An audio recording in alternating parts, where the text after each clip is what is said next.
welcome job star education সাধাৰণ জ্ঞানৰ বিজ্ঞান বিভাগৰ প্ৰশ্ন উত্তৰ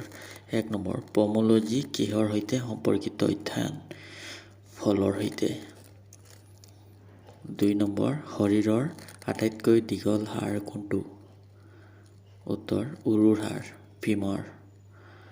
3 নম্বৰ পিয়াজ কটাৰ সময়ত চকুত জ্বলা-পোৰা সৃষ্টি কৰা যৌগটো কি সালফাৰ 4 নম্বৰ পানী বিশুদ্ধকৰণৰ বাবে কি ব্যৱহাৰ কৰা হয়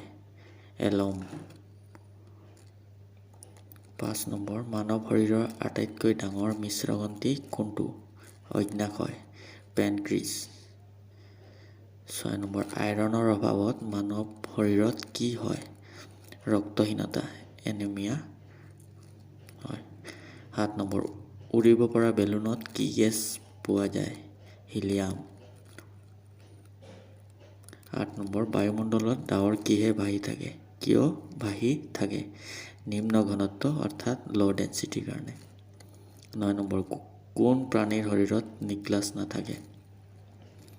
মানুহৰ শৰীৰত 10 নম্বৰ কিহৰ অভাৱৰ বাবে স্নায়ুতন্ত্ৰ ক্ষতিগ্ৰস্ত হয় সোডিয়ামৰ অভাৱৰ বাবে নমস্কাৰ